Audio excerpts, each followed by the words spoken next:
Welcome to the Star Wars Show, the best place for below average Star Wars. It's time for another special edition of the show today. Knowing me, knowing you. Aha! Obviously, the coronavirus is running wild. Star Wars news is scarce. So here, me and another Star Wars fan are going to ask each other 5 questions about Star Wars. So today, it's me, Peter Adams, knowing you, And Daniel this Berry. is me. Aha! Aha, Peter, it's Daniel from across the pond. I'm down here in Orlando, Florida. I am so honored and excited to be on Star Wars. Thank you for inviting me on, old friend. No problem at all. It's a pleasure to have you on. Obviously, Star Wars podcast royalty, in my opinion, part of one of the best Star Wars podcasts around. There's only a few I listen to, and the Forcecast is one of those. So thanks for coming on. Ryan Donahoe and I have been doing that for a while, and it's really brought me a lot of great people into my life from the fan community, particularly Mr. Peter Adams. So, yes, this has been a long time coming, sir, and thank you for the kind words. No problem at all, mate. Fully deserved, fully deserved. Let's just dive straight in. So have you got 5 questions for me, Daniel? I do. I could probably ask you a million, but I narrowed it down to just 5 today, Peter. Good stuff. Well, I've got 5 for you as well. So without further ado, knowing me, knowing you. Aha! So my first question for you, Daniel, is obviously I know that you're a musician. You've been a musician for a long time. Mm-hmm. So what's your favorite piece of in-universe Star Wars music? So I'm not talking about the scores or the sound effects. I'm talking about like the in-universe songs. So for example, like the Cantina Band, or I think it's the track, is it Laptu Neck or Lapti Neck from Jabba's Sail Barge, or Jabba's Palace? And I know that's been changed in the special editions as well, so maybe talk about that. And also I know is there like a rock track used from Star Wars Rebels when Zeb's got like a radio and he's playing like a rock song. And obviously I've not been there, but I know you have. So obviously on Batuu, is there any, in Galaxy's Edge, is there any sort of in-universe music going on there as well? So this is a really great question. I don't think I've ever asked this question of anybody, and no one's asked this of me. So bravo on the question first, Peter. Thank you.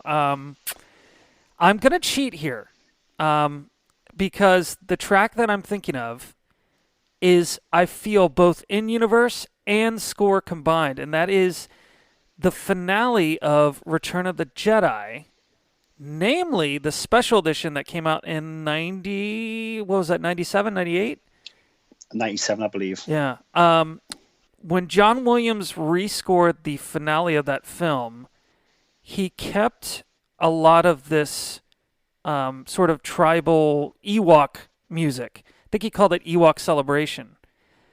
And it does match frames of the film that we see to kind of sync up with what the Ewoks are doing, bounding on logs and stormtrooper helmets. So I'm going to cheat and say that because I just love percussion. If your listeners don't know, I am a drummer. And the Ewoks are one of my top favorite things about Star Wars, so just combine those two. Ewoks drumming, you can't go wrong. Now, I say I cheat because it does bleed into the score and kind of combine that. That would be my all-time favorite in-universe music. However, you mentioned Jabba's band, the Max Rebo band, and they are the hottest band. The modal nodes are garbage. It's all about the Max Rebo band. You going there? Give me that 80. Give me that early 80s funk, baby. And I really like all their jams, but my favorite jam of theirs is probably a little bit more chill. It's their Baroque recital that's playing when I think it's not when Luke, when Luke comes in, they're playing like a little doo doo doo doo doo doo doo doo doo. Jabba's just chilling, smoking on his hookah. So I really like the Max Rebo band because they're very diverse. They play disco tracks. They play classical Baroque. They could do it all, baby. Yeah, they're very much like a house band, aren't they? Do you know what I mean? They can keep the beat later on in the night at Jabba's Palace when the party's kicking off, but when it's time to relax, they settle down that sort of mellow sort of lounge music, so to speak. So that's really cool. Actually, I probably agree with you there. So the Ewok track, I've always called that Yub Nub. Yeah. because that's obviously one of the lyrics in the song. Um, From the original so yeah, version, that's it's Yubnub, but Yubnub was cut out of the special edition, if you recall. so I don't think I haven't seen the original in like a long time, so I don't remember. So it it'll be interesting to see. I haven't watched Return of the Jedi on Blu-ray recently either, so I wonder if so. Is that it cut completely out of that Blu-ray now? Is it? I believe so. No, I do have my original VCR copies of the original, and I also have I don't know. It was about I think early mid 2000s. They put out this collector's tin, and it had both the special editions and the original editions on Yeah, like a two DVD. disc set. I Yeah, remember that. but they have yet to release the original pre-special editions either on Blu-ray. Now, did they do it digitally? I don't know, but regardless, I know this is a hot topic among old school fans. To to to to favor Peter, the special edition Ewok celebration over the original Yub song is deemed a little bit heresy by some fans. It's a little Yeah, controversial, but I really like what he did with the special edition there. I just think it's really beautiful with the percussion and the Ewok celebration and the little strings that come in. Yeah, so that's my favorite piece of in-universe music, but I think it's a little cheating to say that. Did you have a favorite piece of in-universe music yourself? um, I think for me, like just something. It's probably not fair, but like whenever you hear like the Cantina Band song is so famous. So like I was at work last week and there was a gentleman had like a lounge version of that being played. And I was like, "Oh, do you like Star Wars?" And he's like, "Oh yeah, I do." I was like, "Oh, I like Star Wars as well. Like, that's a cool track." But I didn't really like Star Wars. Uh-huh. But because I heard him playing that track, and I was like, "Oh, I obviously knew what that track was. So what was a different version of There's like the Family Guy joke, isn't there? About like play the same song again. Yeah. So that's it's quite like a infamous like piece of pop culture on its own. That song, if that makes sense, the Cantina track. But for me, I love the idea of like the Max Rebo band, like so I'm sort of on the same page as you about how the sort of Jabba's house band and like how many of them want to be there and how many of them being forced to be there, I don't know. But the crack on and they do a good job, and they're even playing songs on the sail barge when they're about to do like the when they've sentenced Luke, Han, and Chewbacca to death. This up there then as well. Soldier's playing, so like it must be on a pretty big retainer just to play all of Jabba's events. Yeah, and that groove they play on the way out to the Dune Sea or the Pit of Carcoon, that's a sexy jam. It's really like, I mean, I can't remember if anyone helped Johnny Williams along with that, but it's a very interesting thing he was doing with all the keyboard and Moog and stuff. So yeah, Max Rebo Band. Now, what is your stance on Jedi Rocks? Because it is a phenomenal piece of music, but the scene itself is probably my least favorite addition to the special editions. So is this the song where that, I don't know his name, that fairy creature Yasm, yeah. joins um joins Slice Noodles on vocals for a Right. duet? Right. That's So the one. I mean, to me, that is it's. I mean, so I watched that as an adult. I don't even remember seeing that in the cinema. Obviously, it would have been in there in '97, but I don't really remember focusing on it that much. So it is a bit like, what on earth's going on here? Right. But like, you can guarantee that the 10-year-olds watching that for the first time are like got big smiles on their faces when he's opening his mouth and you can see the spit coming out. And he's like, oh, and the spit's coming out. Yeah, and then that's what that bit's there. So, I mean, you got to look at it this way for me, like as like adult Star Wars fans now. Like if you just take Return of the Jedi, like Return of the Jedi is so deep and so emotional, and has so much of an adult storyline going in, like the whole story of sort of redemption, the dark side, turn to the dark side, and then resisting at the last moment. It's very deep and adult concepts. And obviously, children are watching that and learning from it, which is great. But obviously, you need something else there for the children as well, because otherwise it would be too deep for them. So scenes like that for me, like that's the bit of laughter. Do you know what I mean? Which I think is like that's what it's designed for. So I think it's really cool for that. And I think if I'd watched it as a child, I've been really happy and really giggled to watch it. And like I said, even as an adult, I do laugh a little bit because I'm just like, what is going on here? Yeah. But in a good way. Taken out of context, the song is actually really good, but in the movie, it's very out of left field, cheesy, and kind of. Yeah, I mean, cause you think they're in such a bad place, in such a bad situation. The heroes, like, they've been captured. They're going to be going out the Dune Sea to die soon. Leia's a slave. Like, do you know what I mean? Mm-hmm. And then, like, all of a sudden, there's this like pop concert goes on, and then, like, it's almost like the equivalent of like the Jonas Brothers doing a 3D concert in the middle of like in the middle of a Colosseum death match. Like, do you know what I mean? Like, thank God George didn't go that far. Hey, but yeah, so like it is quite out. Can I give a shout out to Lin-Manuel Miranda, particularly for the Jabba Flow music in Maz's Castle from Force Awakens? Yeah, I love that track. It's funny. So like that track, like I bought that on like iTunes when it came out. I probably listened to it about like 100 times over that like week. Yeah.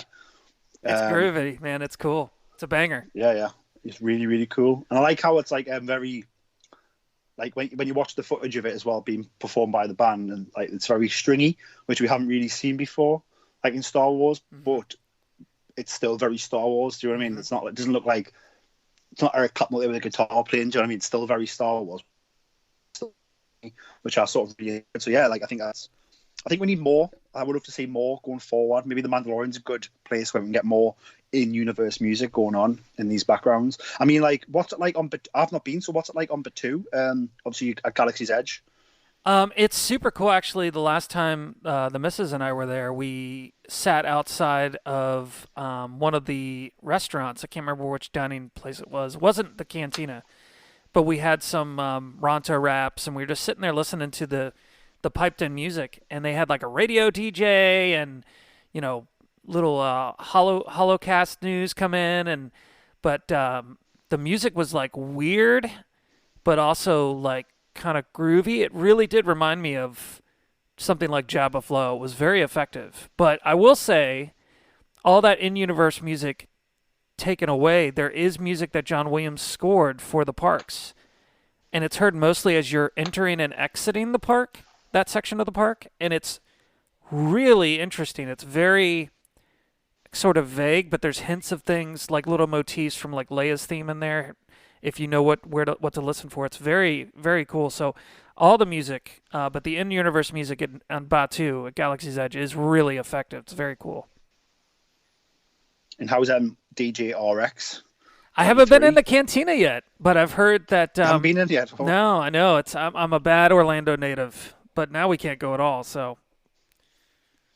Well, at least when it reopens, you'll be able to go and enjoy it. Oh yeah. Well, you ready for my question? Mine's a big one. Let's go. Okay, it's pretty broad. So, Peter, which Star Wars character do you feel you most relate to from the films or from the whatever? Any Star Wars character do you relate to most, and why do you feel that you relate to that character the most? Do you resemble a character? Do you feel close to a certain character? Is there anything about that character's life or your life that you can relate to a character in Star Wars, and why? That's a really, really cool question, that, and quite like a deep one as well.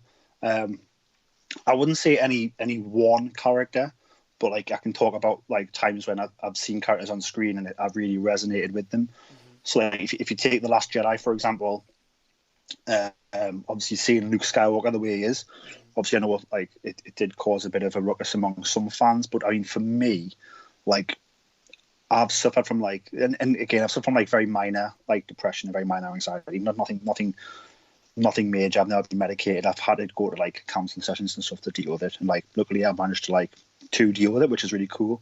But sort of seeing Luke the way he was acting in Episode 8, The Last Jedi, like Luke is suffering from depression, because of course he is. Like if that had happened to you, and he is, although I'm not saying it's all his fault, like he was there, he was part of the situation, and maybe he did push Ben Solo in the wrong direction a little bit, like not on purpose but inadvertently. So like he is responsible, and he does think he is responsible as well. And I think that that's what the thing he did was he cut himself from the Force. He ran away and he put himself on this island to die. And while I wouldn't say I was feeling like that bad about it, but like I totally understood why Luke had done that. And to me, I thought it was really cool of Ryan Johnson to do that, to say it looked like heroes are heroic, and like, and we need them, and like, and the brave and the swashbuckle, and Luke's done all that. But like also these heroes, like there'll be a time when they're down and they're in the dumps, and like they need boosting up and they need bringing back up, and like, and we all need to be there for each other, really, because someone needs to be there for Luke to do that. And obviously, like, Rey sort of does end up doing that in that movie. Because like I said before, Luke walks in on them, touching hands, Rey and Kylo Ren. Luke has, if you read the novelization, Luke has packed his bag. He's ready to come back for the fight. He's been stubborn for quite a while, the whole time on the island, but he's finally decided, look, like, I've had me sadness now, I'm gonna come back, type of thing. So I sort of identify with that quite a bit, and I was sort of glad that they did that, because it sort of I'm glad they represented that in people. I think another one would be like sort of Kylo Ren, like in a way where, again, like not to the extremes of Kylo Ren, but like sort of, I don't know, sort of like when I was growing up, like Star Wars wasn't cool and stuff. I was quite like a nerdy kid in that, so like you weren't really part of society like you were now. Certainly, there was no Star Wars podcasts. It was like, you know, if I was playing with my Star Wars micro machines at the bottom of the schoolyard, Right. like I was seen as like, what's that silly person doing down there? Like, I don't understand why he's playing with micro machines. What's an X-wing? Like, people don't understand it and get it, and I was a bit like shunned for it. And it's a bit like, so, and sort of like in his life, how he's sort of like, do you know what I mean? Like, he's meant to be this powerful Jedi and stuff, but all he has throughout his life is people like not understanding him and shunning him. Like, his uncle does it, like his father does it. I think he sends him off with his uncle because she doesn't want to. She sort of doesn't know how to deal with it. And like, you know, when he's at school, if you read the comic, like the kids are a bit like strange with him. Yeah. So sort of like, again, not the extent of him, but sort of like, it was good to see that, like, how complex of a character Kylo Ren is, and Ben Solo is, that like he's been through a lot, and like that is why he is how he is. He's not just because he wants to be evil. Right. And like, I think deep down he's not evil at all. I think he's very lost, very, very lost person.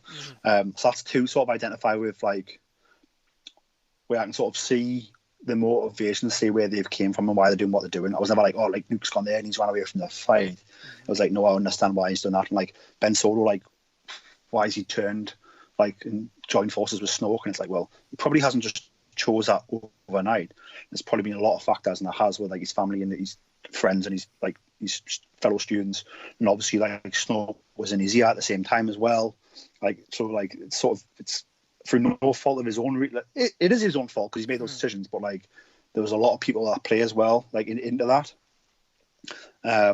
So there's definitely that, and then also I would go with Jar Jar Binks, because I'm a little bit like, I like having a laugh, even when no one else thinks it's funny. I'll still go on with the joke. Are you accident prone? So I'm not too bad, but I can be a little bit clumsy at times. Me so clumsy. But Louise, my fiance, she's definitely clumsy. She's definitely a Jar Jar. There's nothing wrong with that. Jar Jar is, I think, one of the more nobler heroes of the whole story. Well, yeah, you got to think, like, although he's very clumsy, like, and he's not very intelligent, but he doesn't let that stop him from trying to help. He still wants to help, and he tries to help because he's a good guy at heart, and he's going to keep on trying to help people. Yeah, that Gungan's got a heart of gold, man. Those are some very... He certainly does. Very... you're blowing me away with this. I'm learning more about you, but I'm also learning more about these characters while you talk. Things I had not considered before. Nice work. Who do you think you would be, like, identify with? Absolutely Ezra Bridger from Star Wars Rebels, for three distinct purposes. Number one, I have a lot of talent and I have a lot of skill, but I didn't get there on my own.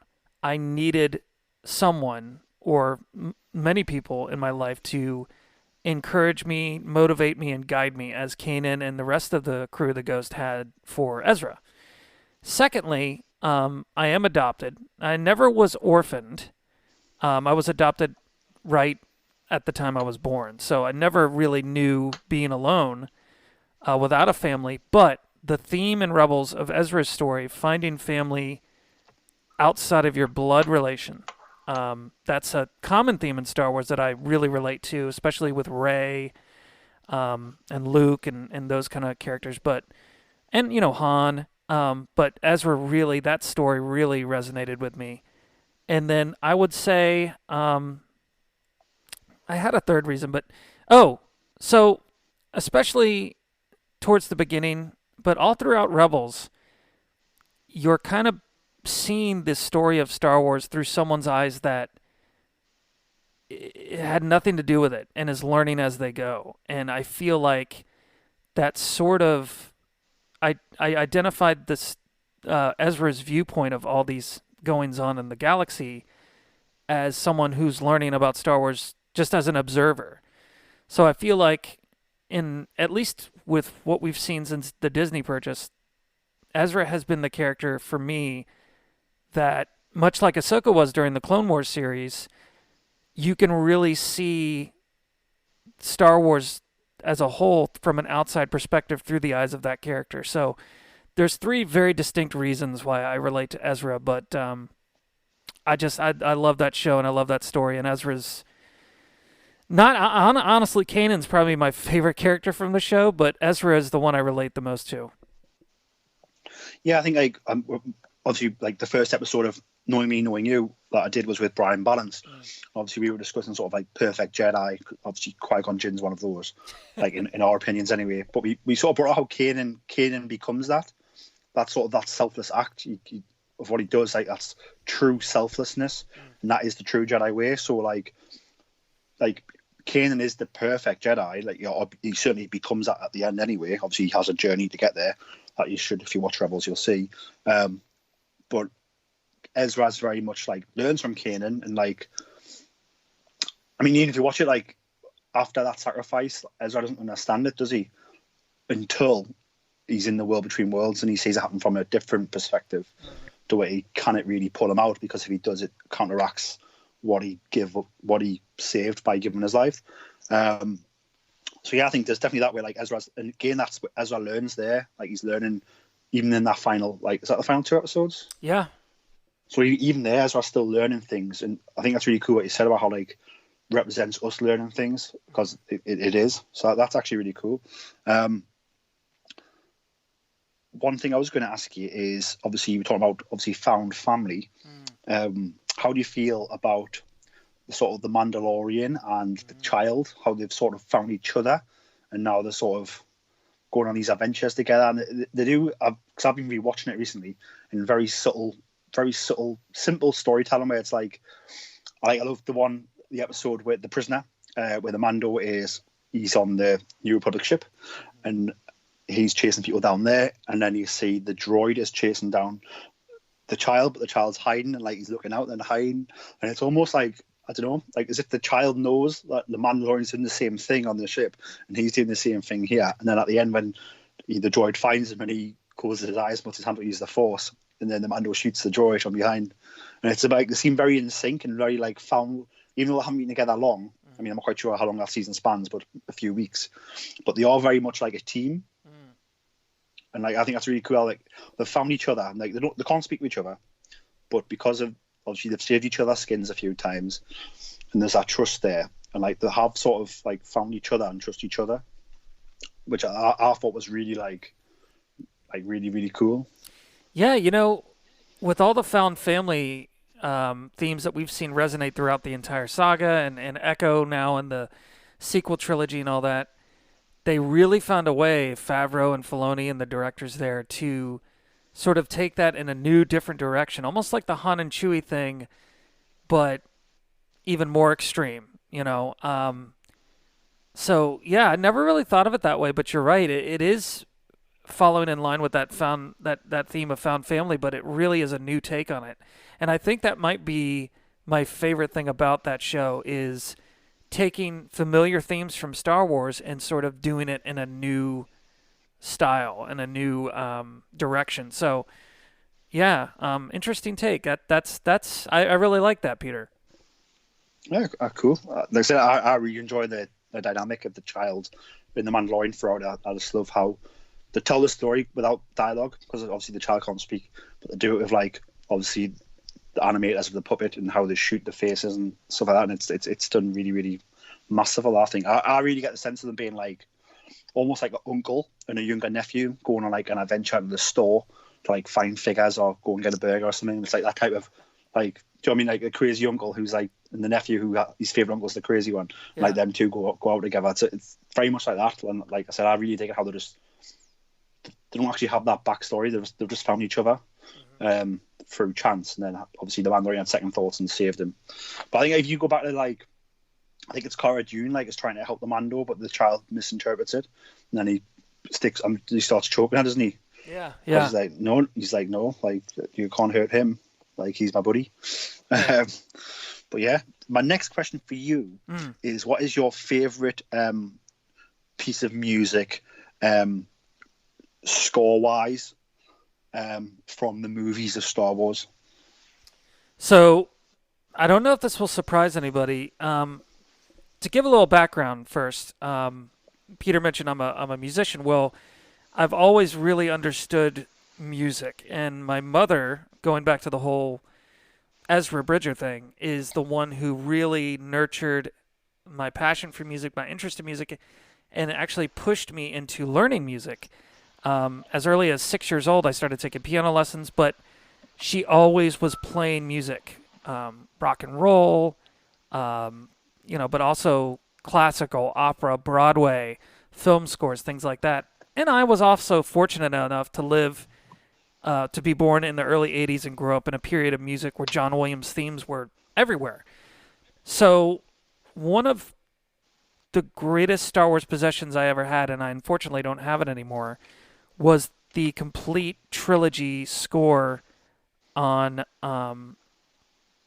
CD, but it was not the special edition. This was before that. It was a big box set in a cardboard long box that I found at a department store, probably Sears or something, and I begged my mom to get it for me. And of course, she was like, "Of course, yeah, this is music. I'll buy you anything related to music." So that was my obsession as a kid, was just replaying those scores in my bedroom and just listening for every instrument and learning the intricacies of John Williams' voice and how it evolved through those original three movies, which it did a lot. All that to be said, there's something about me that I don't know if my friends and family appreciate or not, but I tend to become obsessive and fixated on the new. So whatever the most recent thing is, or the thing that most recently moves or inspires me, tends to be my favorite. So obviously I'm changing my favorites all the time.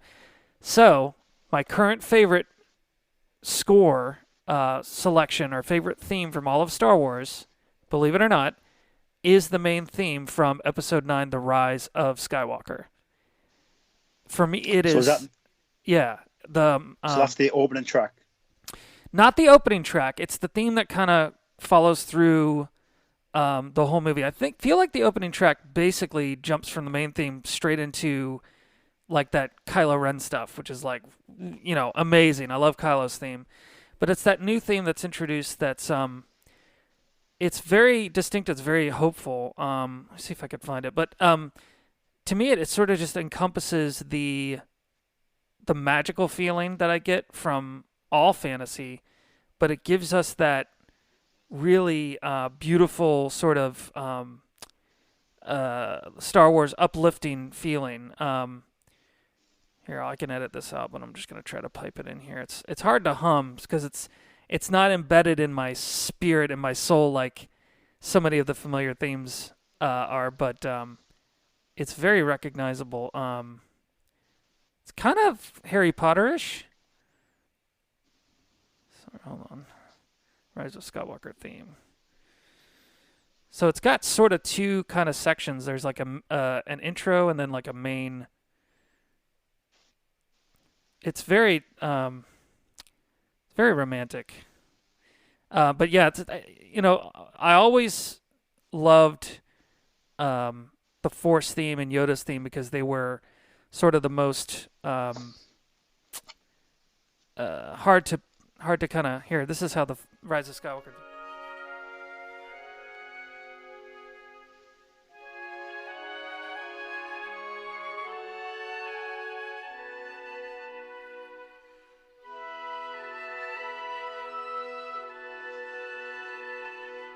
So that intro is very delicate, but once it gets into the heart of it, the actual theme, it just makes my heart leap right here. Actually, no, hold on.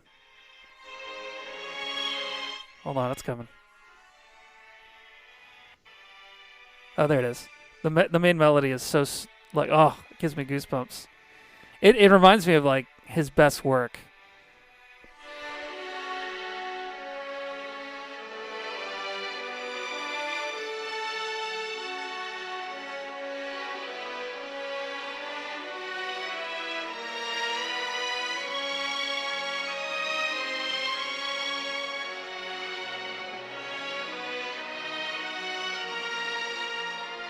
It's so dramatic in so many ways, but in a literal sense, the melody is so dramatic because it goes up like 4 octaves and then back right down like 2 octaves, but it follows that same melody, and you're just like you're emotionally just taken on this roller coaster ride as you hear it, and it just for me it just brings back these images of Rey and Finn and Poe embracing at the end of the movie, and I just break down in happy tears. So The Rise of Skywalker is my favorite, but a close second would be the Battle of the Heroes from Revenge of the Sith. That's a great track. But so one of mine is from the Force Awakens. So the Jedi Steps in finale. Oh, so magical, so beautiful. And like I listened to it so much, like in the run up to Episode 8, because it would just get my mind thinking that like, what's going to happen when the new movie opens up and it's like Luke Skywalker's back. And obviously like it was very like the way the music's done like teases that in a very sort of dramatic way. So like I love the Jedi Steps in finale. And then for me, like my favorite, I thought that the whole soundtrack of The Last Jedi I thought was phenomenal. Like on capturing the tones of the movie, on capturing the heartbeats of the movie, I thought the whole soundtrack was phenomenal.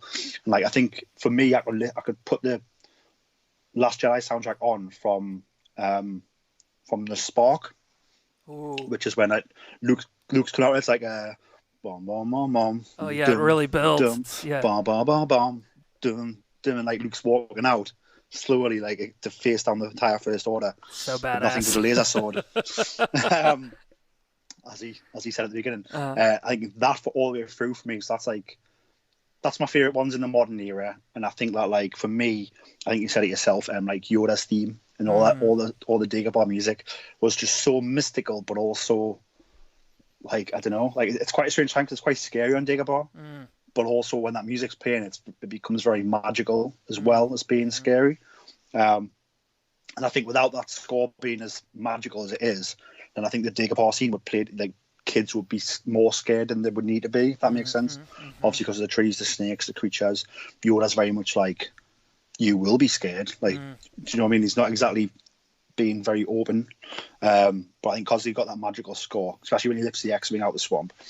There's a lot of glissando and sort of chimes and sort of almost like a music box kind of sound that really is sprinkled throughout the music you're talking about, and it does something really interesting in those moments with Yoda where it will go from sort of pretty to sort of foreboding, and it's such a delicate change, it's such a subtle change, but it really changes the mood of what you're seeing, and I know exactly what you're talking about. Everything surrounding from the tree to the swamp to even Yoda's hut, there's so much little subtle changes in music there that really affect the mood. Good stuff. That's a great question, Peter. That's probably my favorite question I'll ever be asked about Star Wars. So The Rise of Skywalker. You know what I really love too is Rey's theme. Yeah. I think it's like, do you know, I think how crazy this is? That like, because for me, obviously like, the original trilogy soundtracks are brilliant. Like for me, I think the prequel trilogy soundtracks don't get enough credit. I think John Williams weaves even better themes into his prequels than he did and the originals are awesome. So I'm not saying that the originals are awesome, but I think what he did with the prequel scores is even better. Like he topped it. Yeah. And then even now with the sequel trilogy, like I don't know if he topped them, but it's still like so good and so different yet the same still. When you think he's done this over like 3 different decades, like it's just like I don't know, like the man is a legend, isn't he? Like he's a living legend, and like sometimes I think like is what he's done possible? And then when you look at what he's done in cinema, like even what he's just done in Star Wars is like unparalleled. But you look at what he's done in cinema, like it's crazy to think that like just how skilled and how like I don't know, like it's like I don't know. It's like if he was a sportsman, you would be talking to him the same way you would talk about Wayne Gretzky or Jordan. Like yeah, like the greatest. Do you know what I mean? It's like it's great, and the thing that we've had him for our entire saga is like great. Yeah, he continues to evolve, and I know what you mean. It was a completely different from the original trilogy. He evolved so much over those 10 years, and then 20 years later with the prequels, he totally shocked everyone with like topping himself. And then now with the sequels, it's almost he's doing it in a quiet way where he's not necessarily he didn't get more exciting so much as he kind of scaled it back, but in a way he's topped himself again. So yeah, it is remarkable. And I was watching for the first time ever actually the 60s film version of Fiddler on the Roof a couple weeks ago. Because what else am I going to do? Yeah. But he didn't compose that music, but he arranged it and conducted it. And it is nothing like you've ever heard him do. Or, you look at a film score for a film like Memoirs of a Geisha, which is an incredible, beautiful film you should check out. But the score is just, you're like, John Williams did this? Like, it's wild, man. He deserves, if anything, he's underrated. Yeah, I mean, I've always thought this, like, for me, the most underrated people in film, I would say, like, is one, like, George Lucas. He does not get enough credit for what he has given the world, like, in storytelling. You wouldn't have your Marvel movies. You wouldn't have your Fast and Furious movies. You wouldn't have... and have anything. You wouldn't have these indie Pixar, movies. Yeah. Because obviously, like, Star Wars was an indie movie. He made indie movies back in the day. Like, I think he deserves a lot more credit than he gets. And obviously, I know that, like, back in his middle years, he was sort of at loggerheads with the Directors Guild, and that sort of stuff's put him, like, not on the forefront, but, like, I don't know, like, has George been given a lifetime achievement award at the Oscars yet? I don't think so. Because he should have that. He should have that right now. And, like, John Williams is the same. Like if he hasn't had that, like, John Williams deserves, like, everything. He's achieved more than one lifetime worth of work. It's almost like John Williams has had like 10 lifetimes. Like the amount of work he's done, that's top class. Yeah. So yeah, I think like he's really, really underappreciated. I think when people listen to his work, go, "Oh yeah, John Williams is great." But I think like in the large conversation, I think that like think about all these other musicians and all these other composers who come along and they have like a nice time in the sun. So like you've got like sorry, my mind's gonna go blank. Quentin? But like you've got like your Alan Silvestri, you've got Danny Elfman, and they come and do some great stuff and they sort of vanish a little bit, and then they come back now and again, and then like, but John like is a constant.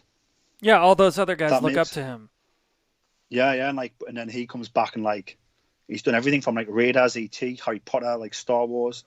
Like, do you know what I mean? You've even just mentioned a movie there, Memoirs of Geisha. I've not even seen. I didn't even know he did that. So I'll be checking that out. So like, I think again, like he needs to be in the conversation more. Like these people need thanked and need given awards, and agreed. We need to be learning about them more in the mainstream media. Now I looked it up on IMDb, and I know that George did receive a Lifetime Achievement Award from the AFI, the American Film Institute, in 2005, but he does not have anything from the Academy. And John has won 5 Oscars. He's been nominated for dozens, as you can imagine. I think he ties the record with Walt Disney, doesn't he now? Is that right? Correct? That's probably true. I wouldn't doubt it if he hasn't broken it by now. But yeah, well, I'll look more into that later. But that's a fantastic question. Is it my turn? It's your turn to That's ask me one. Yes. only my second Question question. number. Wow, we're really getting deep here. So this is an interesting one that I thought was a good question. Peter, who was in your life that you can recall? Who was the first person that you can remember building meaningful Star Wars memories with, whether it was a childhood friend or someone you first watched the movies with, or someone you loved talking about the movies with, or um, who was you might not even remember their name, but can you identify an early memory of someone, a friend or a family member that participated in talking about Star Wars or watching Star Wars or just building Star Wars related memories with you? I think I've got I think it's like three that stick out. So like, I remember, playing with my friend in my childhood street where I grew up. He was called Royce, and I remember playing we used to play with our action figures. We used to play with Mike outside. We used to play with we used to lightsaber battle. We didn't have lightsabers at the time, so we'd use anything we could get our hands on. That was like a, I don't know if you have them over there, but in America we have laundry props. So you'll have laundry lines, and then you have a pole that holds the line up. Yeah. Sturdy. We used to use those. We used to use cricket bats. So there's a few injuries down the lines, but yeah. So I just remember playing Star Wars with him. What was really cool is that I met up with him. We went and watched Force Awakens on last July together. Oh, very cool. Yeah. Another one would be sort of obviously my cousin Alan is older than me. He's probably, I don't know, how old are you, Daniel? 38. So he's older than you. So he's about, I think Alan's now, Alan who comes on this podcast sometimes, he is, I think he's 44 now. 44, 45. So he introduced me to Star Wars on VHS. So I remember watching it at his and being wowed by watching it on VHS. But then he'd also have he'd have the dewback on a shelf. And I'd just stare at the dewback for a long time as a kid, thinking, oh, that's so cool. That's in that movie now. It's on his shelf. So memories like that are really cool for me. I think talking Star Wars. I'm trying to think. To be fair, I probably didn't get into the deep side of talking Star Wars till I had a few friends in comprehensive school, so that's high school for you, who we used to talk Star Wars about. But that was a lot, obviously, prequel time when I was in high school, so a lot of prequel chat. But then obviously then Star Wars went away, and I didn't really talk about it much. Then obviously now as an adult, I find I'm talking about it more than ever as we enter this golden age of Star Wars. But for me, I mean, one of my favorite moments is that I'll never forget is that so I was in the queue for Celebration London. It's my first ever celebration, and I was a bit nervous. I didn't really know what to expect. I'd heard about these celebrations. I knew I had to come to one, that I was in London, but it was last minute plan. There was no weekend tickets left. I had to buy separate day passes for it. Ended up going to that, and I bumped into Savannah of the Doggy Diva show. Oh yeah, that's how I met Savannah. So I was sort of going, got talking to her in the queue because we were waiting to get in. It was I was sitting in this queue, and I was picking her brains. She was I've been to loads. I was all right, I want to do this panel. She was that's the first panel of the day. She was if you just follow me, I'll get you that panel. It was the Ahsoka Untold Stories panel. She was your Ahsoka. She was your fulcrum. Yeah, definitely. So and then obviously and then after that, obviously we kept in touch over social media and stuff, and then still friends today. And obviously been out at sort of 2 celebrations now in America, where I've visited her country now, and then obviously, so that was quite a cool probably my first real friendship in in this new era of Star Wars. I always remember how friendly she was, and she wasn't I mean, it could went a couple ways. You think about it could have went why is this person bothering us? Sure. Why doesn't he know what the situation is? He should know what celebration's about. But she was absolutely brilliant and told us everything. And then another thing was like a guy who's going to bother a girl, she might be thinking, oh, like, why is he being creepy? But obviously, like, I wasn't. I was just curious by information. But again, like, just saw like the good side of us, and like, again, she like didn't have to do that. And it was really cool. And then that's formed a good friendship with her, Star Wars wise. And obviously, from the back of that, I met like Brian Balance off the back of that, and obviously. I think the first time I met you was at the Donkey Theater meetup in Orlando, I believe. That's I right. think we talked briefly. Mm-hmm. So even through that, from that conversation with Savannah in London, like has led like this podcast now, me and you on it. Do you know what I mean? Mm-hmm. So I think that's quite like that's an important one for me as well. Yeah, and Savannah is probably our most dynamic mutual friend, and obviously most of your listeners will know who she is. But Savannah Oded is a very enterprising and inspirational person, and she's definitely someone I look up to, and she's definitely been like I said, a fulcrum, sort of a bridge from between me and a lot of other people. So yeah, big shout out to Savannah. Let me say this before I give you mine. I had a follow-up question, so I'm going to skip ahead to my third question and kind of go out of order. Is that all right? Of course, let's do it. So who would you say is your favorite person to talk about Star Wars with now? I hope I don't get you in trouble with this one.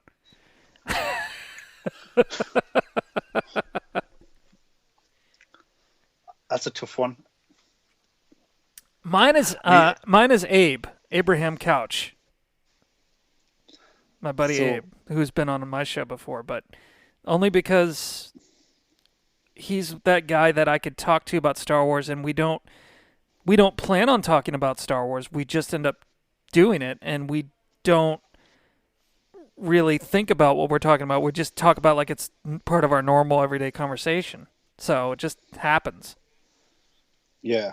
I think for me, like, obviously, like, living with my fiance who's, like, not really a Star Wars fan, but, like, when things happen, like, I turn to her and I just go and talk about it. And whether she wants to listen to it or not, she does listen. And, like, I don't know, it's almost like, it's quite funny to think I'd love to be someone else in the room watching that go down. Because I probably think, like, what's he doing? Like, and cause I just talk to her as if I'm talking to any Star Wars fan. I'm like, oh my God, have you seen this? Yeah. And just like unload on her. And she's like, all right, okay. She probably understands a bit, but not all of it. So like that, but I love that because like you can sort of see her smile. She's like, what's he going on about now? Like, why? But she's also quite like, she can see the enjoyment that I'm getting, if that makes sense. Yeah. So she's like, it makes her happy as well. So that's really cool. You definitely dodged a bullet. You're not in trouble with that answer. Good job. Yeah. Like, I don't know, like, so someone recent for me, obviously I've had it, who's come on the podcast a few times. I met him through Twitter as Ian K. Oh yeah. So he's a brilliant guy.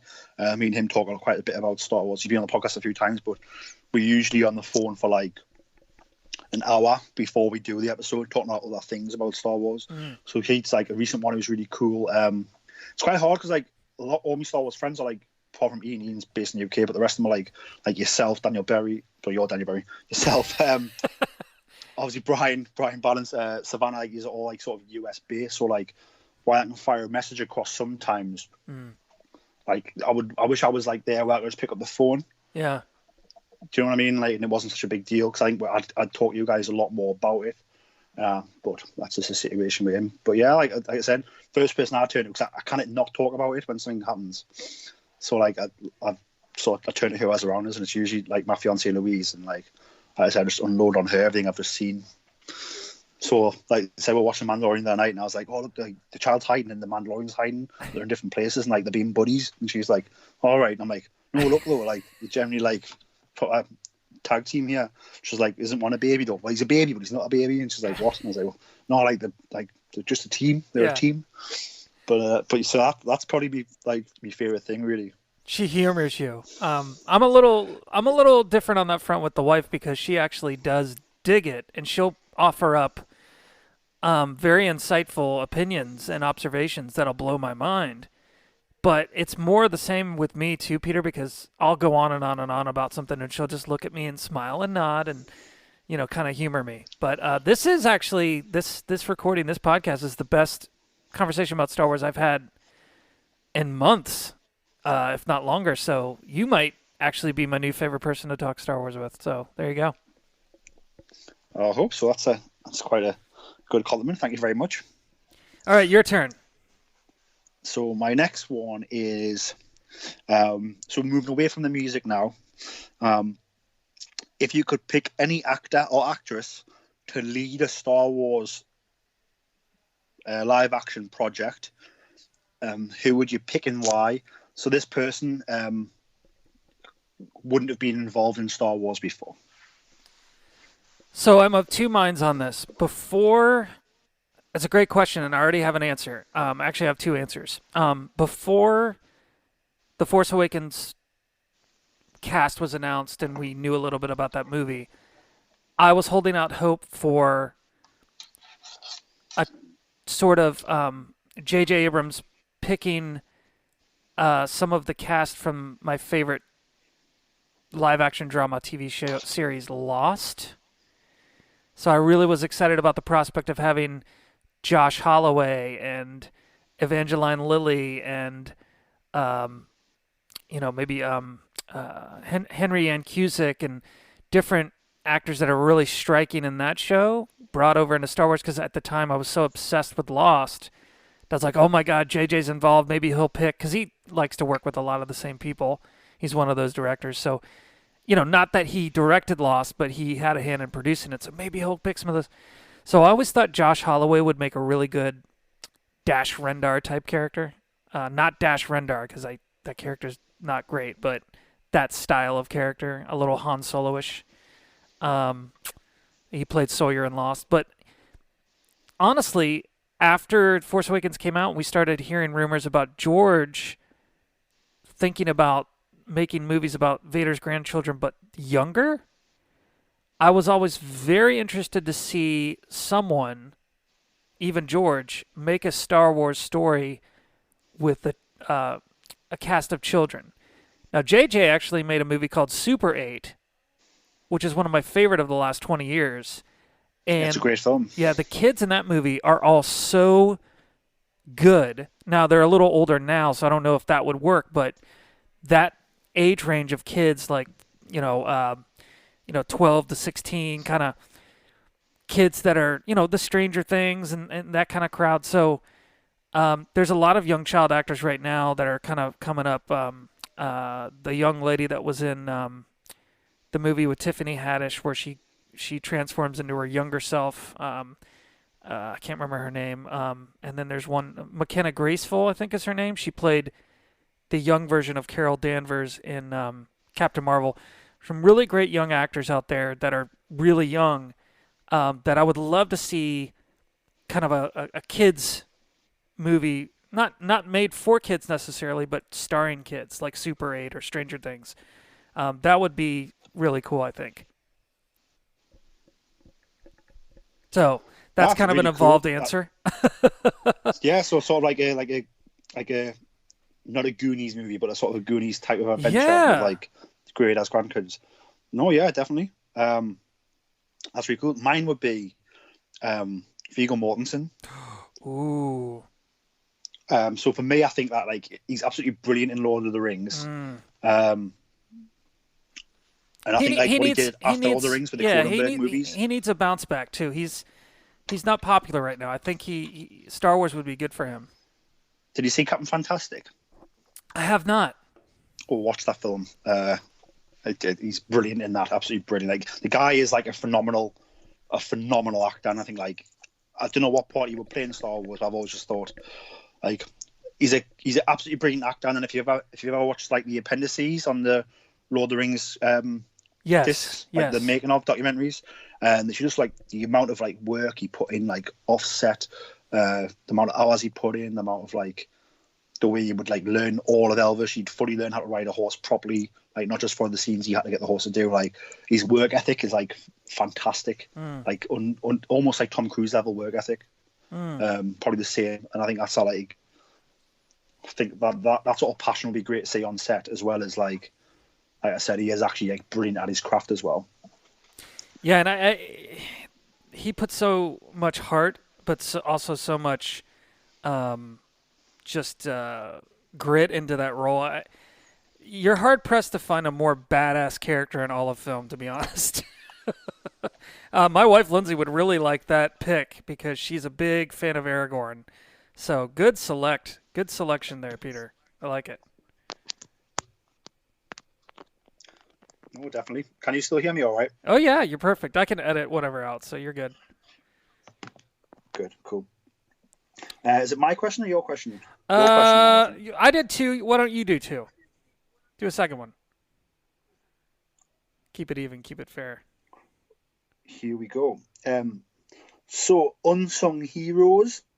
Obviously, like in Star Wars, we have our main heroes who usually come from nothing, but like you have like obviously like Luke, and you have someone who don't like Leia, Han, the main heroes, Anakin, Padme, Obi-Wan Kenobi, Finn, Poe, Rey, like our main heroes.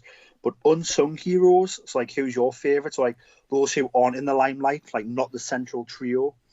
Not just that, but like who aren't main characters. So like I would argue that the Jedi Council are probably main characters. So like who's your favorite like unsung heroes? So just to give you a clue on mine, so mine is so from Attack of the Clones, Dexter Jetster, Right. because like he's just a diner owner, unsung hero, but without his information, the plot doesn't move Yeah. because he helps Obi-Wan find the Camino planet, which starts the whole Clone Wars and kicks off the whole movie forward. So Great without character. Dex, Great character. Great design. Yeah.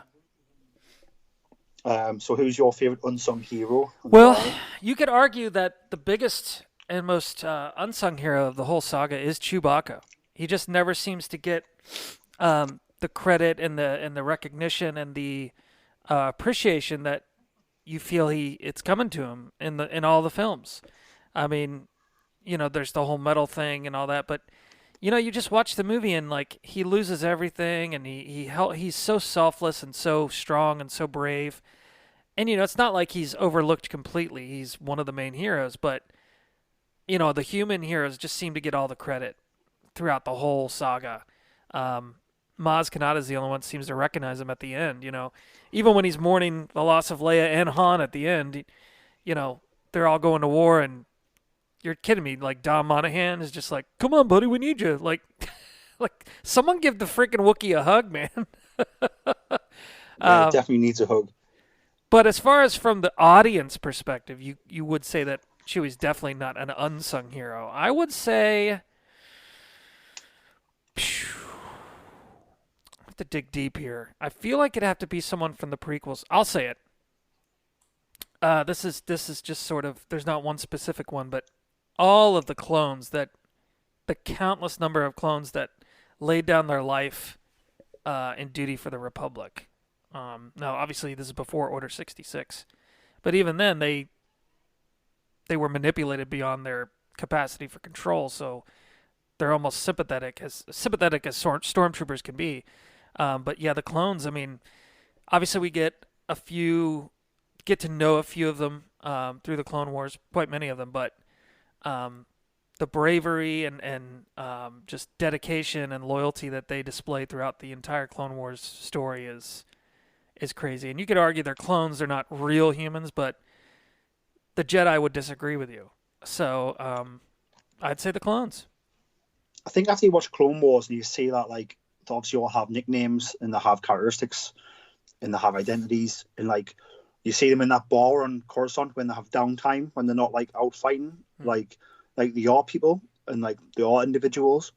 And I think if you read the canon comic books, obviously the two who are responsible for killing Deepa, who Kin later talks to, and one of them when after Kanan breaks down, like, look, you killed us for no reason, and then one of them thinks back and goes, actually, yes, I did, and like how sorry they feel because they've killed the Jedi Masters because they didn't, like when you actually break it down for them, like that one did realize, actually, I did do that without even realizing, and like it is quite tragic. And like I said, they do sort of throw themselves into the front line without really sort of knowing what they're fighting for. Like good soldiers follow orders. But that takes toll on them quite a lot. So I think that's a really, really good answer, actually, Daniel. Really, really good. You're down to your last question, right? Say that again? You're down to your last question, aren't you? I've got one more left, yeah. Okay, let me ask you one. Peter, what is the best, or which is the best Star Wars novel you've read? Or do you have a favorite Star Wars novel? Are they one and the same? Have you read many? What's the earliest memory of yours? Was the first one you read still a favorite? Have you read any lately? What do you think's the strongest entry into the Star Wars? Could be the EU or the Legends or the new canon. Doesn't matter. Do you have a favorite, and which one do you think is the strongest novel? So from a childhood favorite of mine was they put out these diaries. It was like very young reader books. Episode 1, the diaries. Mm, So there was like Anakin Skywalker diary in a Padme Amidala diary. I It remember. was just like a diary that they wrote like during the events of the movie. And I remember getting those from like book club at school. Mm, Uh, and the reason why I loved it is because like at school never ever catered Star Wars. mm, But when book club came in, you could buy these Star Wars books. It was like, Mum, I need to buy these Star Wars books at book club at school. yeah, And she was like, oh, well, like if the school's saying you can get them. Like, do you know what I mean? It was like, yeah, it's sort of like in other aspects of life, as I said before, like Star Wars was sort of seen as like, oh, like that's very nerdy. Like, why do you like? I thought it's not cool. But like here, I was like, well, I can purchase this book through the book club, and then we'll have to review it for school as well. So like, I got to tie Star Wars into all of that, which was really, really cool. I still have the books. I haven't read them since then, so I don't know how good they are. Like I said, they were like designed for like children, but I just remember the feeling of like being able to sort of combine like sort of reading assignments at school with Star Wars with those books, and it was a pretty cool feeling. mm, I didn't really read much Legends. I read a bit of the New Jedi Order when I was in my teens, and a few other books. I read a lot of novels now. Um, I think my favorite, like my f- so my favorite experience was reading Catalyst, a Rogue One novel, mm, which is the tie-in novel for the Rogue One movie. mm. And I read that before I went and watched the movie. And I mean, that book is brilliant. I think it's by Alexander Freed. Am I Yep, right? that's I right. think, yep, Alexander Freed. So if you read Catalyst, a Rogue One novel, it sort of takes you through like the Clone Wars, takes you through the early days of the Empire, like up until the events of like Rogue One, and you really understand the dynamic between Galen Erso, his wife, and director Krennic. Mm, So when you see them on the farming planet for the first time, like you know exactly what's going on. But that book as well, like there's a bit in the book where I remember reading it, and it's a passage, and it's not like obvious, but reading between the lines, and it's pretty much where like I realised that Galen is the one who has put the flaw in the Death Star, mm.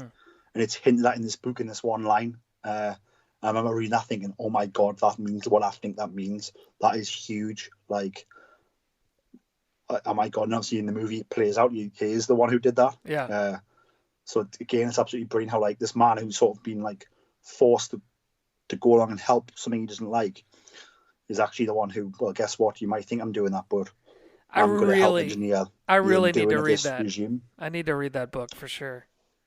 It's a great book. Definitely read it. And then another book I love is Lost Stars by Claudia Gray. Oh yeah. So that's a YA book, but it's I know that YA gets a bad stick sometimes, but it's absolutely brilliant book.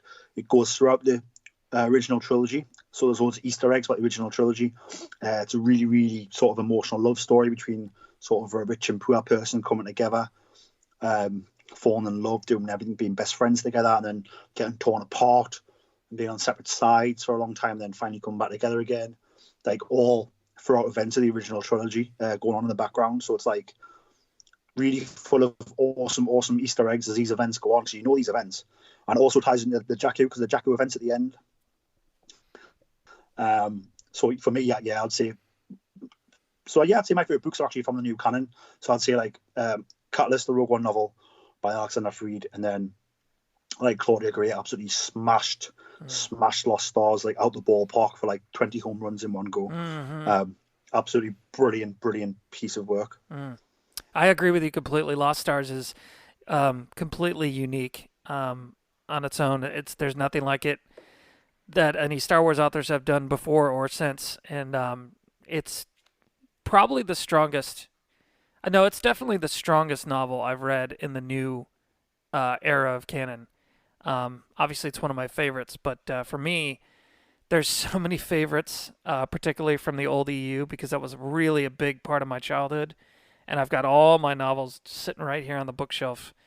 Um, my absolute favorite books are always going to be the Han Solo trilogy by A.C. Crispin, which were part of the old EU, that the writers of Solo seem to have maybe borrowed a little bit from for the movie, although it's not clear. If they didn't, it's very coincidental. There's a lot of parallels in that story, but it's three. It's a series of three novels that A.C. Crispin wrote before she passed away, and just really nails Han. Beautiful story. So it's hard for me to pick a new favorite, but strongest for me would probably be Lost Stars, and my favorite would be that Han Solo trilogy. So good picks, man. Definitely. Are you ready for the Give me question the number last five, one. the Let's final do it. question? Let's do it. If you could put in place like any writing team you wanted, any creative team you wanted to come up with a new Star Wars idea, who would you pick and why? So it could be for a movie, it could be for a TV show, it could be for a comic series, or it could be for a publishing initiative. Just which creatives would you pick to sort of be the creative force behind it, and why? This this is a funny answer, and it's an obvious answer, and obviously I'm going to cheat again. And the reasons are self-explanatory. Just for the hell of it, I'm going Spielberg and Lucas. Just, I mean, it never would happen. It's not going to happen. But, and I know it'd probably be another Kingdom of Crystal Skull situation, but they did three Indiana Jones movies together that are as good as any Star Wars, and I don't care how good or bad it was, just to get that again would be a dream come true for me. Steven, George, and John working together. Have George write, produce a new Star Wars project, and have Spielberg direct it and Williams score it. Never would happen, but that would be my dream. So that's obviously cheating, and the reasons are pretty obvious, but that's my answer. No, that's really. I mean, imagine like obviously Dr. Aphra is an archaeologist in the Star Wars world. Oh yeah. So like imagine if like them two got together, wrote, produced, and then Spielberg directed like a Dr. Aphra sort of Indiana Jones style movie. That could be like so cool. I'm thinking more of the Goonies. Yeah, again, you could do that type of thing. Mm-hmm. For me, you could almost do like you could almost do like you'd almost do like the Goonies, and then like the adult character who shows them on the adventure could be like Lor San Tekka, because he has all the knowledge. Yeah. Like obviously, I know Max von Sydow was passed away now, sadly, but like there's lot of story there for that type of idea. That's really, really cool. Yeah, you could do a young Lor San Tekka. You could do what's his name? Homeboy, the British actor from the Alien movie. He's young Magneto. What's his name? Oh, Michael Fassbender. Oh yeah. How about him for a young Lor San Tekka? How cool would that be? I tell you what, if you could get Fassbender on a Star Wars film, that would be brilliant. Fassbender and a bunch of kids. How about? Yeah. Anyways, who would you want to see? What writing team or director would you want to see tackle it? So I would want to see Quentin Tarantino. Ooh. And I'd want to see him write a sort of like a heist / love story, but like not like Solo, like completely new characters. Like that's right about sort of, you know, when the tease in Solo, like big shot gangster who's putting together a team, like that's Tarantino write this team, because imagine it being like Reservoir Dogs, and like the team all having breakfast together and all the dialogue there, but imagine like it's in a canteen and the team's coming together. I think that would be awesome. It would definitely be different and interesting. I can't, and I've thought of this before, and I just cannot wrap my head around what a Tarantino Star Wars thing would look like. He would piss everyone off, but I would end up probably loving it. So it's a really wild take. It's a good answer. That actually ties in with my last question. And what do you have? What do you hope, Peter, to see from cinematic Star Wars in the future? Not the TV, not the writing, not the books, not the video games. In the movie theater, which we may not see movie theaters for a while, but what do you hope to see from cinematic Star Wars in the future? So, like, I loved The Last Jedi. It was an absolutely brilliant movie. I don't know if anyone's seen Brick. If anyone you haven't seen Brick, go watch Brick. Brick is a brilliant movie. If you haven't seen Looper, yeah, brilliant movie. If you haven't seen Knives Out. Knives Out, yeah, his latest one, brilliant movie. Like, I know that obviously he's had a bit of stick for some people who didn't like The Last Jedi, but like, you cannot. I mean, the guy's just been nominated for an Academy Award for original screenplay. Like, Rian Johnson needs that trilogy, and I want to see that next, because I think he'll go in a different direction. It'll be whole new characters, and like, he'll build it up, and he's writing like, whether we love that character or hate that character, and put those characters through things. And I'm just looking forward to like that sort of genius that he has, and that creative integrity that he has, to sort of be told in the trilogy of movies would be brilliant. And obviously, you wouldn't have it wouldn't be attached to so many things that so many people love or have like preconceptions about. So therefore, I think people would be more open to it being different. If that makes sense. Yeah. So I want that. I want the Rian Johnson trilogy. Do I think it's going to happen? I don't. But that's what I want. I want it. Yeah, that's my hope too. I've kind of almost given up on it as well. But I think it really comes down to if Ryan wants to do it, because I think eventually, and I think sooner than later, the fans and the powers that be at Lucasfilm and Disney are going to truly appreciate Ryan for his unique vision and voice. But I think by the time that comes around to it, I doubt Ryan will be interested in doing it again. As much as he loves Star Wars, we need him. Star Wars needs Ryan more than Ryan needs Star Wars at this point. So, yeah, I'm with you. I don't think it'll happen at this point. I think it's even less likely than George and Steven teaming up again. But man, that would be great. My hope is honestly just to see episodes 10, 11, and 12. I really, as much as I love the sequel trilogy, and everyone's gonna write you hate mail right now, Peter, because the sequel trilogy is my favorite of the three trilogies. That being said, I think the potential for a larger continuing story was really brushed aside for this trilogy, and I think it's probably its biggest flaw and its biggest misstep is not setting it up for more continuing story. Rey is such a dynamic and interesting character, and where does the Resistance go from here? What does Star Wars and the world of Star Wars do without a war to fight? I think that is a very interesting story to tell, and I would just think that we should get more episodes in the future. The Skywalker legacy will always live on, and do something with it. I don't think it's a mine that's been completely stripped yet. So that's just kind of my hope.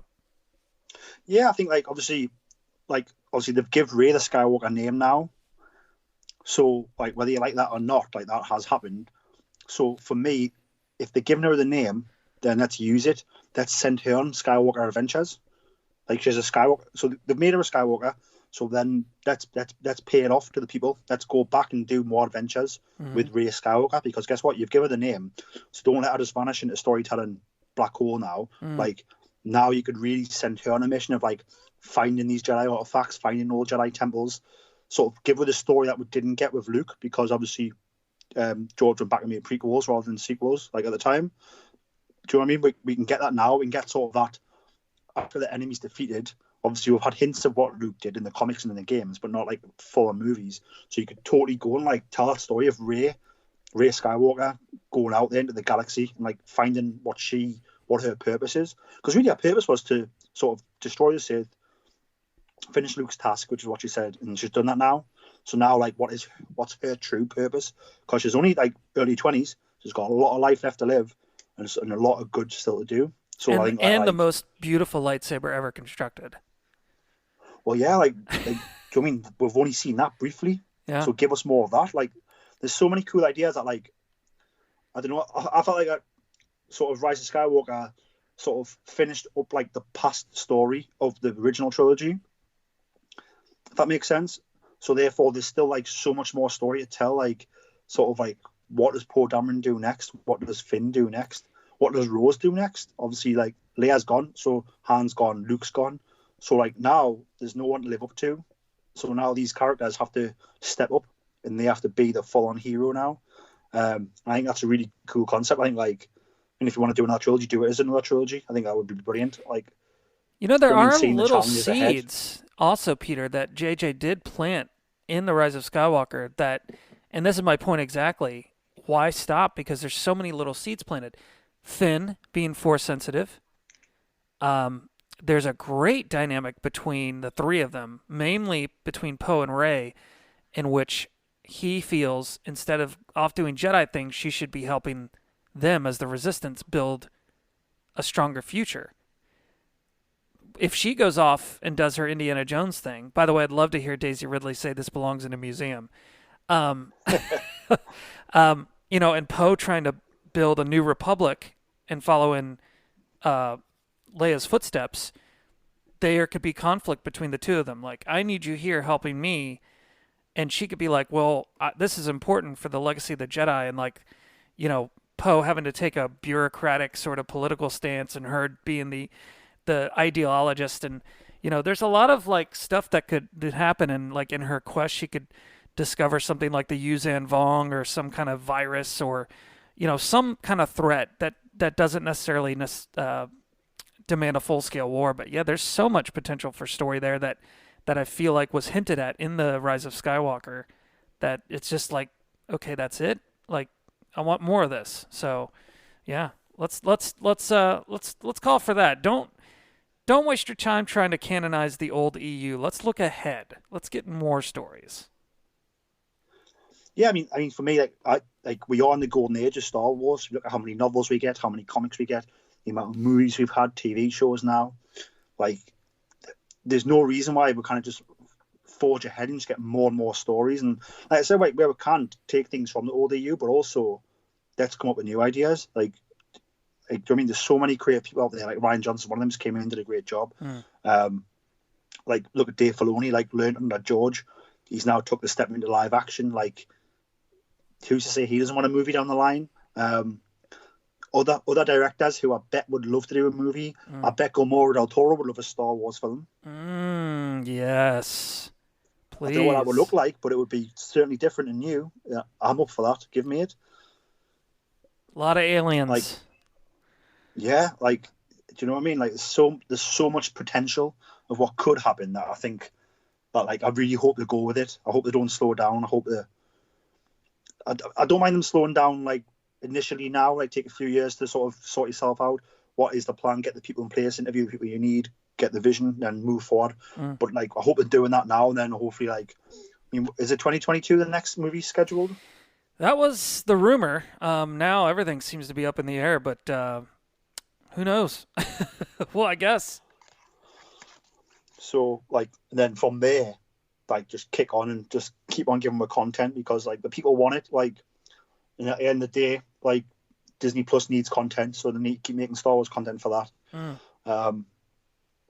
Obviously, like, cinemas, do you know what I mean? They're going to need some big movies when the cinemas come back, because obviously they're going to have to. The cinemas are shut at the minute because of the virus, so they're going to need some big movies for people to be excited about. And there's nothing more exciting than Star Wars, is there? Like, no, there's not. You're right. If you get that on the marquee, like, people will come. So yeah, I think, like, it's important for, like, Hollywood. Like, it's important for the, like, not just Hollywood, but it's important for, like, the entertainment business. It's important for the toy business. It's important for the publication business. Like, Star Wars infects every business. It's important for the podcast business because it is such a phenomenon. Yeah, like, everything. Like, so like I think it's important that it keeps kicking on. Like I said, there's people hungry for the product still. Like yes, there's been a lot of like naysayers and stuff over the last 5 years, but I think that's just because generally a lot of people have voices now because of social media. So like those people will be complaining or moaning about like,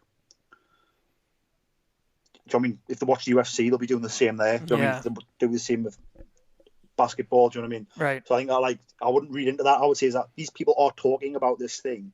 This thing is still huge. So let's keep going. Let's keep making this stuff, and don't be afraid about what people think. If you just make the art form, put it out there, and then like, do you know what I mean? Try not to be too upset about what people are saying, and like I said, just make the art for what you want it to be and whack it out there. And I think like everyone's hungry for more Star Wars. I think. Yeah, brilliant. Well spoken. Does that bring the end of our 5 questions each? Does it? That covered all my 5 questions. Now I could come up with 5 more. We could go another few hours, but Danny needs a chicken sandwich. Yeah, well, I made lovely chicken waffles last night. Louise loved them as well, so it was good. That's good, yeah. So nice work. You can't get in the UK. That's like a weird thing. People don't like it. Like you can't get it in the restaurant. But I love it, mate. Like I've always said, like I should live in America because I love the way of life. I love the food. I love like Americana. Yeah. Do you know what I mean? Yep. Like I proper love it. Let me give you a big piece of advice. Stay away. Stay far away. I mean, I don't want to get shot, but I love root beer. I can't get it over here. I know it's not much better over there right now, but no, it's keep away. Yeah, but things can only get better at least. So, I agree. So we've just got to hang in there for the good times to come. Well, Peter, this is the best podcast I can remember doing in a long time. Well, thanks for coming on. You'll have to come on again. Whether we do a part 2 of this or come on and chat about something else, we'll definitely have you on. Daniel, it's been great having you on. Like I said, it's obviously like, you know, we talk about conversations and you asked a question before about people sort of that I like talking Star Wars with. Obviously, like I listen to the Forcecast, so like listen to that podcast, and like, I listen to the Dorky Diva show. Sky Talkers is probably my favorite podcast ever. And listening to those type of podcasts like makes me want a podcast because I feel like those guys sound like having fun talking Star Wars, and I have fun listening to them talking Star Wars. So I want to have fun talking Star Wars. So like, you can all like you. Not even can you pretend to you're one of the reasons why this podcast exists. Like along with a lot of other people as well, but like the Forcecast team are definitely in there, along with like the I said the Dorky Diva podcast with the Sky Talkers guys, like or gals even. Yeah, like do you know what I mean? Like so, like thank you for coming on. It means a lot to sort of have these podcasts that I listen to and sort of the podcast that influenced us sort of come and be a part of this one. That's how it works. Like really, really, really cool. That's how it works. I'm flattered and honored. If you guys are like Forcecast, what's that? You can go on the internet to forcecast.net. That's FORCECAST.net. And from there, you could find all of the social media feeds, the links for all the episodes, links to the force.net, which is a great source for Star Wars news. I'm not really much on social media, but Ryan does have a Twitter handle at ForceCastNet that we tweet from. So if you know me, want to find me on Facebook or Instagram, great. Otherwise, I don't really do much social media anymore. But I really appreciate the plug, Peter. You're the man. No, definitely said that anybody who like wants to listen to sort of Dan talk more Star Wars, like I said, go and check out the Forcecast. I mean, for me, a big thing about Disney Plus being in the UK now is I'm watching the Imagineering series, the Imagineering documentary series. And so for me, one of my favourite episodes of Forcecast was when you just did the whole sort of Star Tours retrospect look back. Right. So for anybody who's watching that documentary in particular, I'm thinking, these Disney parks look awesome, and like I want to know more about Star Tours because it's sort of mentioned but doesn't go in depth. Obviously, like the Forcecast guys did like a whole documentary episode. Was it one episode, Dan, or was it more than one? I can't remember. Which one? Oh, the Star Tours. The Star Tours, yeah. Ryan did a sort of a documentary style series of that. I think he just did the one episode. But yeah, that's a little further back from last year, but you could find that on the website for sure. So that was one episode that to me felt like, thinking back, I thought it was a series because of the amount of information I got. So anybody who's like I said, I'm loving the Imagineering series on Disney Plus, and if you want to know about sort of the Star Wars and the parks, definitely go back and check out that episode of the Force Cast because it was like, I don't know, can you enter these episodes into competitions, Daniel? Because like that was like a brilliant piece of journalism. No, honestly, it was honestly.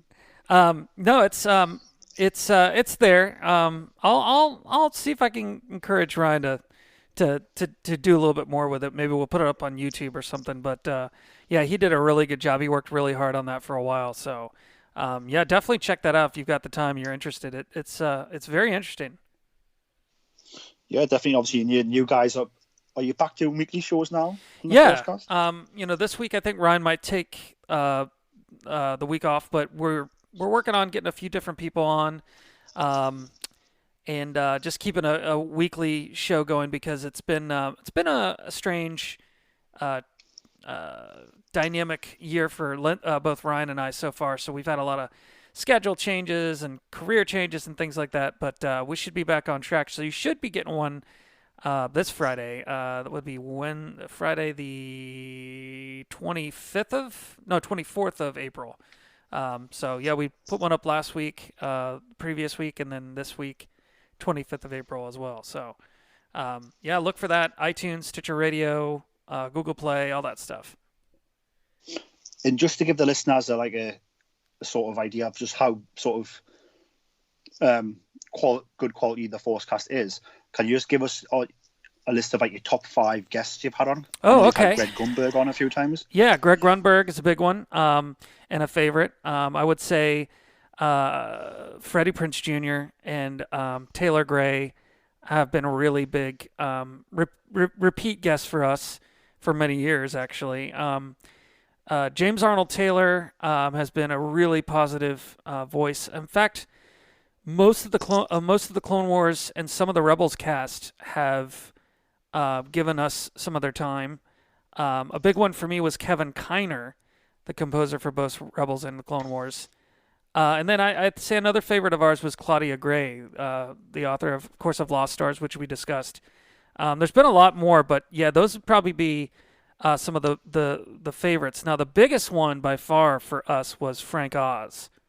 I couldn't believe we were talking to Frank Oz. We also talked to Paul Rubens, Pee Wee Herman himself. So those two were big gets for me personally, having grown up, having a big part of my childhood shaped by those two gentlemen. So if you could find those interviews, enjoy those because Frank Oz was hilarious and Paul Rubens was so kind and humble.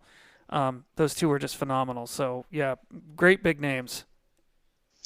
Yeah, so for me, I think like anybody who's after that sort of fun, informative Star Wars chat that's like backed up with like really good content and brilliant cast and crew interviews, like check out the Forcecast because not only is like Daniel and Ryan like talking about Star Wars and that's really fun listening and really great and informative, but then these guys, like I said, they've got access to like I said, cast and crew of these productions they're talking about, and it really adds a great insight. And again, I think it says a lot about you guys that like these guys keep coming back, the cast and crew keep coming back, get interviewed by you, just shows you how sort of professional and how well highly thought of you are. So like anybody listening who's after that sort of, I don't know, I would almost call it like I don't know, the professional Star Wars like podcast that's got behind the scenes access and it's got access to the cast and crew, like check out the Forcecast because like I said, the information these guys get is brilliant.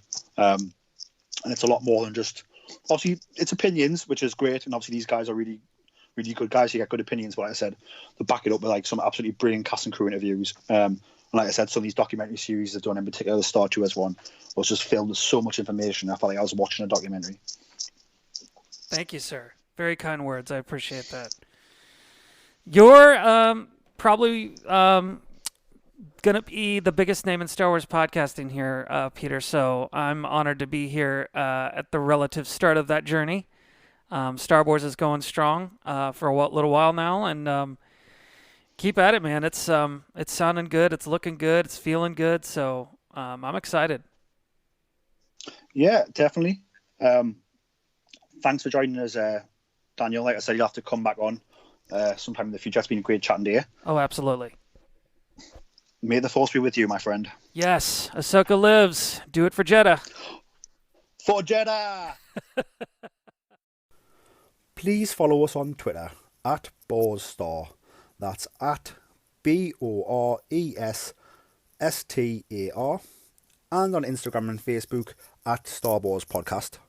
You can also reach us on email at starwarspodcast@gmail.com. The Star Wars Show can be found on Spotify, Apple Podcasts, Anchor, and wherever podcasts can be found. Please give us a like, subscribe, and don't forget to leave a 5-star review. May the Force be with you.